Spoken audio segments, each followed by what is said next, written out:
St. Martin's cloak. Like Pachomius, Martin of Tours, circa 316 to 400, was an ex-soldier who became a monk. In 354, while in the army, he converted to Christianity. One day, his regiment were on patrol near the city of Amiens when he passed a naked beggar on the road. Martin immediately took off his cloak, tore it in half, and gave half to the beggar. He had read Christ's injunction to give your coat to the poor, so that's what he did, even if it was army property. Then Martin realized that he had to obey Christ's other commands as well, such as not killing people. So he resigned. "I am Christ's soldier," he said. "I am not allowed to fight." He left the army, studied theology, and became a monk. His piety soon attracted attention, and in 372 he was pressurized into becoming the bishop of his hometown, Tours. He established a monastery there and rejected any kind of finery or other bishopy thing, choosing to dress as one of the poor. He was a great church planter, and although he was active in destroying pagan shrines, he also allowed some compromises, allowing simple folk customs to be observed, even if sometimes they clashed with Christian claims. In the end, he moved out of the city to Marmoutier, where he founded probably the first Egyptian-style monastic community in the Western Empire.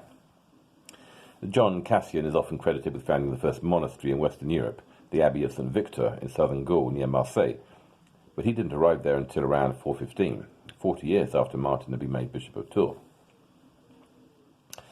He was renowned, Martin, for his miraculous powers of healing. Martin was probably the first Western Christian to be recognized as a saint without being martyred. Previously, that was the qualifying process for sainthood. You had to be martyred. But monasticism was perhaps its own kind of martyrdom.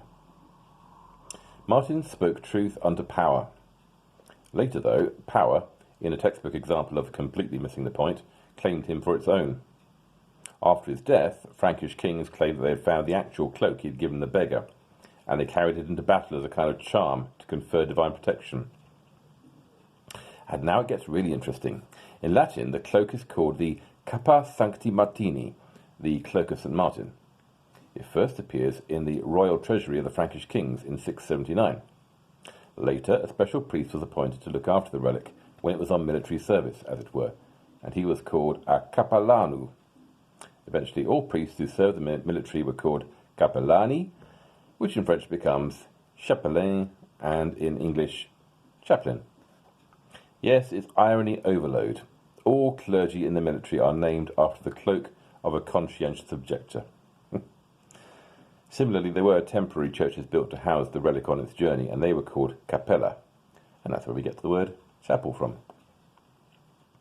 So, Martin left us a relic, but he was really a relic himself. He was a throwback to the days of Tertullian, Origen, and Hippolytus, when it was blindingly obvious that you could not be both a soldier and a Christian. But now, things were different.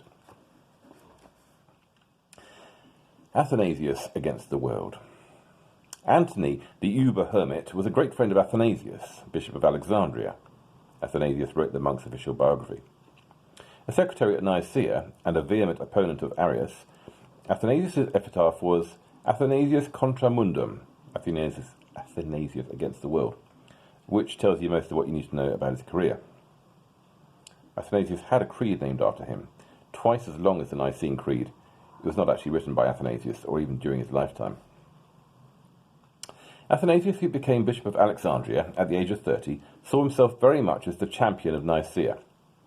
But his anti-Arianism got him into trouble.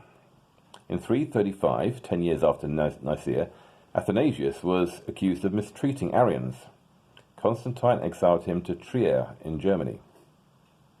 When Constantine died, Athanasius returned to Alexandria. But Constantine's son, Constantius, was an Arian, so he exiled Athanasius again, this time to Rome. He was allowed back to Alexandria in 346, but then in 350 Constantius banished him for a third time. Constantius was an Arian of the hardcore, Jesus is unlike the Father variety. Where his father had sought agreement and consensus, Constantius simply banned people from disagreeing. In 357 he issued what is known as the Declaration of Sirmium, which not only banned the idea that the Son was of the same substance as the Father, but forbade any further discussion of the issue. And to back this up, Athanasius, who had snuck back into Alexandria through the back door, was exiled for the 4th time. He went to the Egyptian desert and moved around various monasteries there.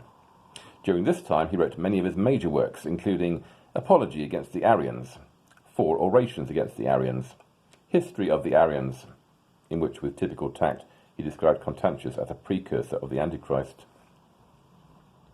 Thankfully, he never got around to writing Arians Are Smelly, Why I Really Hate the Arians, or 101 Things to Do with the Dead Arian. But Constantius was so fanatically Arian that even some of the Arians got fed up. The Eastern bishops were moderate Arians, and they resented being lumped in with these extremists, so they came up with a possible compromise. They talked of the Son being of similar substance to the Father. Athanasius, adamant in his exile, still thought it was substance abuse, but the two sides are moving closer.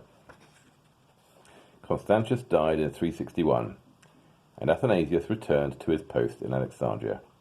5th time lucky. There's a little cartoon here.